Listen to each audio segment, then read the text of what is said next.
গোপালগঞ্জে এনসিপি প্রোগ্রামে বাকশালীদের হামলা হয়েছে। আসল সমাবেশ শুরু হওয়ার আগেই হামলা কিন্তু হয়েছে। সমাবেশ তখনও শুরুই হয়নি, ওরা পৌঁছায়নি। সমাবেশের পরেও সেখানে হামলা হয়েছে। সেই সমাবেশে হাসনাত আব্দুল্লাহ স্লোগান দিছে মুজিববাদ মুর্দাবাদ। শুনেন।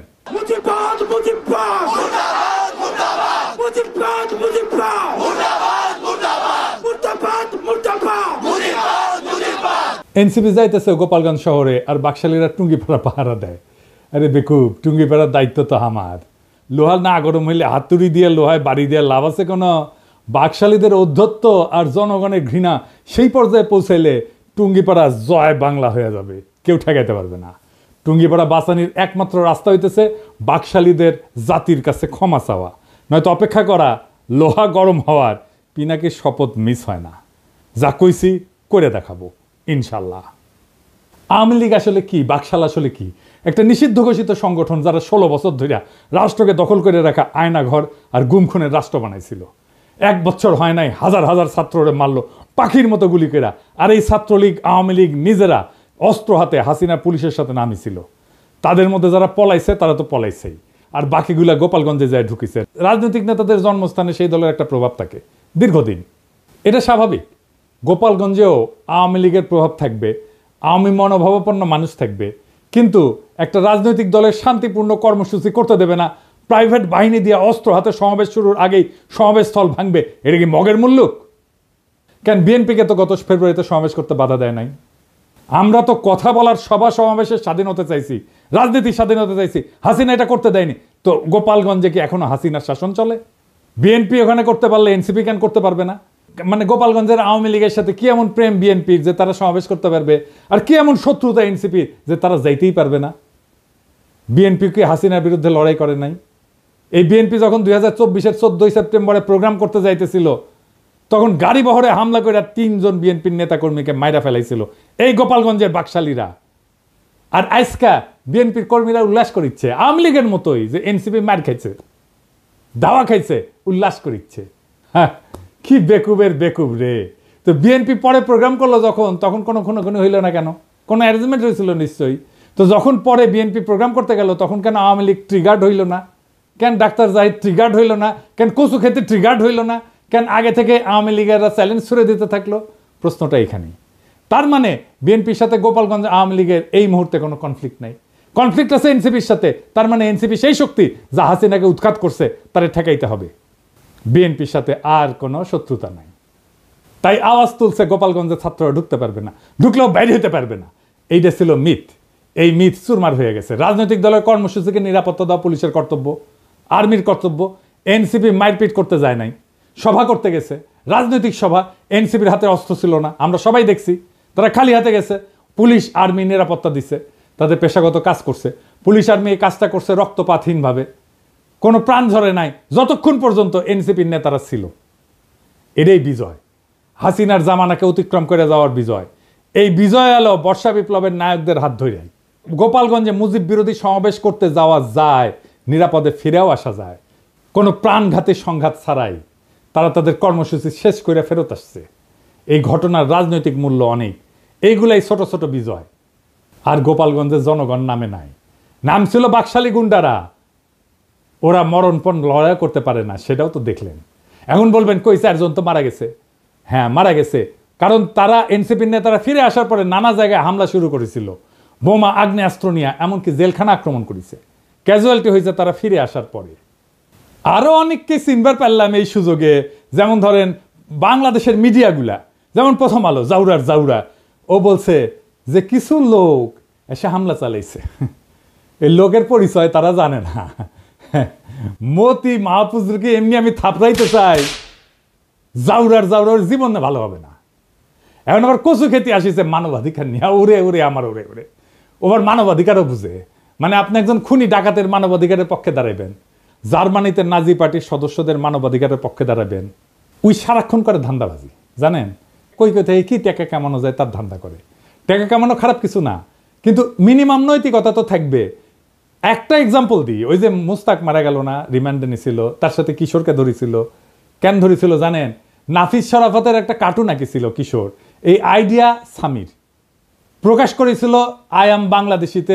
সামি ওইটার অ্যাডমিন, সে নিজেই কইছে যে দেখেন সেই পেজ সেই চালাইতো, সেই নাফিস শরাফত রেগে গিয়া এই কিশোর আর মুস্তাককে অ্যারেস্ট করে পিটায়।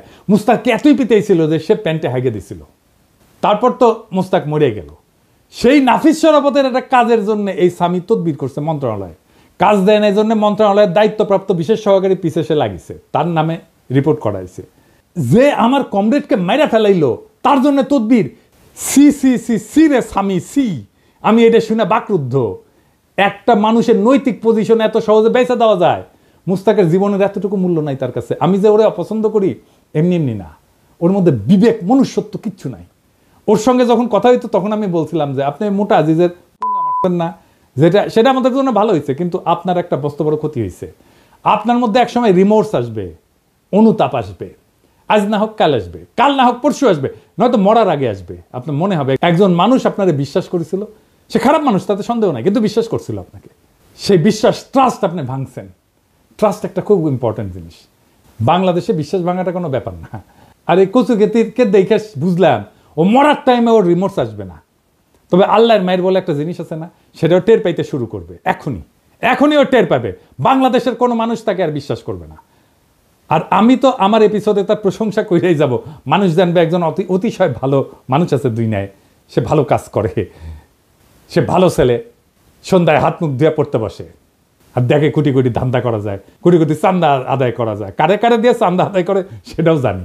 যাই হোক, অনেকে কইতেছে যে এই হাসনাত আর্মি চিফের বিরুদ্ধে দাঁড়াইছিল, এখন আর্মির গাড়িতে কেন নিরাপত্তা নিল? আসেন ব্যাপারটা একটু বুঝে দেখি। আর্মি রাষ্ট্রের অধীনে একটা এজেন্সি, কিন্তু আর্মি নিজেই যদি একটা সার্বভৌম এজেন্সি হয়ে উঠতে চায় তাহলে রাষ্ট্রের নাগরিক তার বিরোধিতা করবে। আর্মি চিফ বাংলাদেশের পলিটিক্স নিয়ে কথা বলতেছে, যেটা তার ডোমেনের মধ্যে না। সে নিজে একটা সার্বভৌম এজেন্সি হয়ে উঠতে চাইছে। সার্বভৌম ক্ষমতা জনগণের, সেই সার্বভৌম ক্ষমতার শেয়ার কাউকে দেবে না গণসম্মতি ছাড়া। ওয়াকার গণসম্মতি ছাড়াই সেই সার্বভৌম ক্ষমতা নিতে চাইছিল। এনসিপি ছাত্ররা আমরা আর্মি চিফের সার্বভৌম এজেন্সি হয়ে এটার বিরোধিতা করছি, ভবিষ্যতেও করব যদি আবারও চেষ্টা করে। আমি রাষ্ট্রের নাগরিক হিসেবে রাষ্ট্রের বাহিনীর সব সার্ভিস পাওয়ার অধিকার রাখি। আমি নাগরিক হিসেবে তাদের নিয়োগকারীও বটে, আমাকে সেবা দেওয়া তার কর্তব্য। আর্মি চিফের সার্বভৌম এজেন্সি হয়ে ওঠার বিরোধিতা আর আর্মি নিরাপত্তা সার্ভিস নেওয়ার মধ্যে কোনো বিরোধ নাই, বরং রাষ্ট্র আর নাগরিকের মধ্যে সম্পর্কের ধরনই এটা। আর্মি এনসিপি নেতাদের অনুগ্রহ করে নাই, এনসিপি নেতারা ওয়াকারের বিরোধিতা করে ভুল করে নাই। আমার প্রোফাইলে বিএনপির পোলাপাইনরা এসে কমেন্ট করছে যে কেন ওরা পালায় আসলো, এটা কোনো হ্যাডম হইল? হ্যাডম নিয়ে হাঙ্কের সাথে ফাইট করতে আসে এনসিপি, বিএনপির সাথে ফাইট করতে আসে এই হ্যাডম নিয়া। আচ্ছা, খুব ভালো।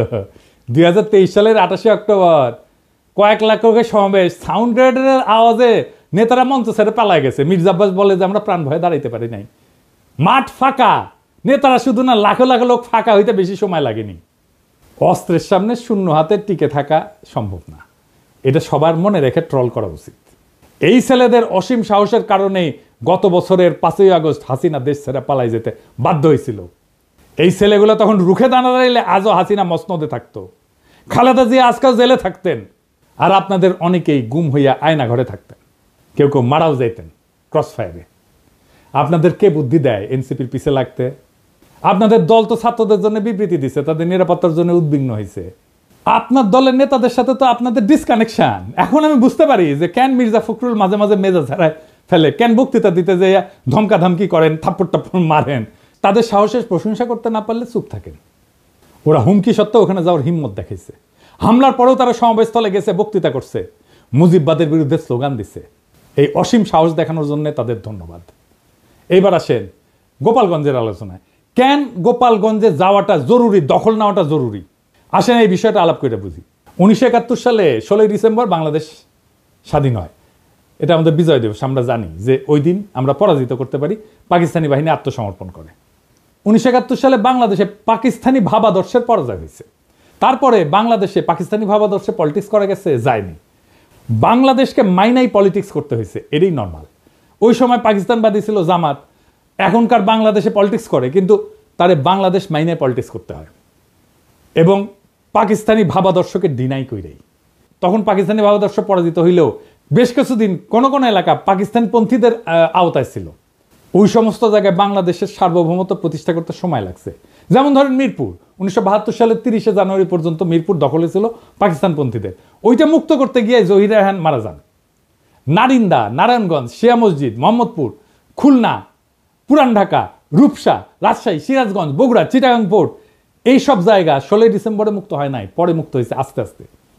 ঠিক এইভাবে 2024 সালে বিপ্লবের পরেও বাংলাদেশে বাঙালি জাতীয়তাবাদ পরাজিত হয়েছে, আওয়ামী ভাবাদর্শ পরাজিত হয়েছে, মুজিববাদ পরাজিত হয়েছে। কেননা এইটা বাংলাদেশের সার্বভৌমত্ব মানত না, এইটা বাংলাদেশকে ইন্ডিয়ার পার্ট ভাবত। দেশের মানুষের বিক্ষোভের তোরে ইন্ডিয়ান আর্মিরে ডাকতেও তাদের আটকায় নাই, পাইকারি খুন করছে, দেশের জনগণের বিপক্ষে যুদ্ধ ঘোষণা করছে, তারা নিজেদের বাংলাদেশি মনে করা জনগণদের উপরে গুলি চালাইছে, সবাইকে বাঙালি হইতে বাধ্য করতে চাইছে। তাই ওইটা ফ্যাসিস্ট একটা রেজিম ছিল। তাই বাঙালি জাতীয়তাবাদ এবং মুজিববাদ, বাকশাল, আওয়ামী লীগ বাংলাদেশ আর পলিটিক্স করতে পারবে না, তারা বাংলাদেশি মানে না। কিন্তু 71-এর মিরপুরের মতোই 24-এও গোপালগঞ্জে এখনো বাঙালি জাতীয়তাবাদ, মুজিববাদ পরাজিত হয়নি। সেই জন্য হাসনাত আব্দুল্লাহর গোপালগঞ্জে দাঁড়ায় মুজিববাদ মুর্দাবাদ, এটা খুবই প্রতীকী একটা কাজ হয়েছে।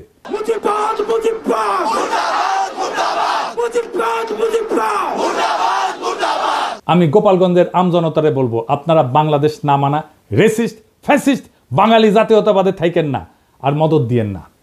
সারেন্ডার করতে বাধ্য করেন অ্যান্টি বাংলাদেশ বাঙালি জাতীয়তাবাদী এবং মুজিববাদীদেরকে। পরাজয় মাইনে নিতে বলেন, মাইনে নিয়ে বাংলাদেশের মেইন স্ট্রিমে জয়েন করতে বলেন মেহেরবানি কইরা। আর এটা যদি না করতে চান, গোপালগঞ্জ বিপ্লবের বাংলাদেশের সার্বভৌমত্ব প্রতিষ্ঠা করা হবে।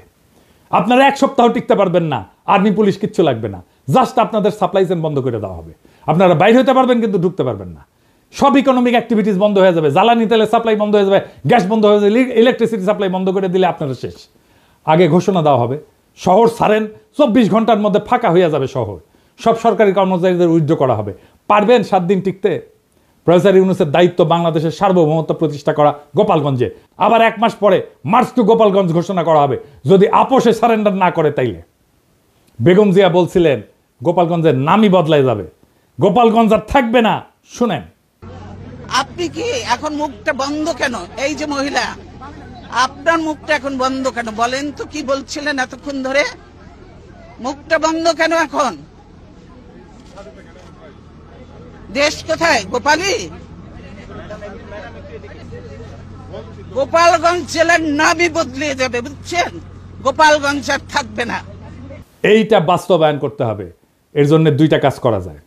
এক, গোপালগঞ্জের নামটা বদলে ফেলাই যায়, বা জেলা সদর পরিবর্তন করে অন্য উপজেলায় নেওয়া যায়, নাম বদলায় দেওয়া যায়। গোপালগঞ্জ বদলে কাশিয়ানি করা, কিন্তু মৌলিক কোনো পরিবর্তন করা হবে না। আর 2 নম্বর হচ্ছে গোপালগঞ্জের উপজেলাগুলোকে জিওগ্রাফিক্যাল লোকেশন, রোড কানেক্টিভিটি এবং হিস্টোরিক্যাল কালচারাল কানেকশনের ভিত্তিতে অন্যান্য জেলার সাথে রিডিস্ট্রিবিউট করে দেওয়া, গোপালগঞ্জ জেলায় বাদ দিয়ে দেওয়া।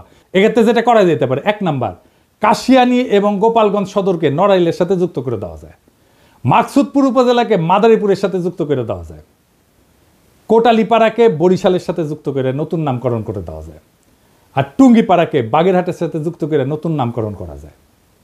তো এতে একটা জেলা কমে যাবে। তো একটা জেলা যদি কমে যায়, তাহলে আমরা কোনো একটা জায়গাকে, যেমন ভৈরব বা লাকসামকে নতুন জেলা ঘোষণা করে মোট জেলার সংখ্যা 64 রাখা যায়। এখন সময় আসছে একটা প্রতীকী কিন্তু বাস্তব সিদ্ধান্ত গ্রহণের।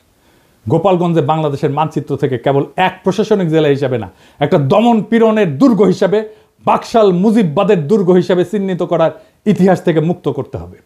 টুঙ্গিপাড়া বা গোপালগঞ্জ কখনো একটা পরিবার বা মতাদর্শের ব্যক্তিগত দুর্গ হতে পারে না।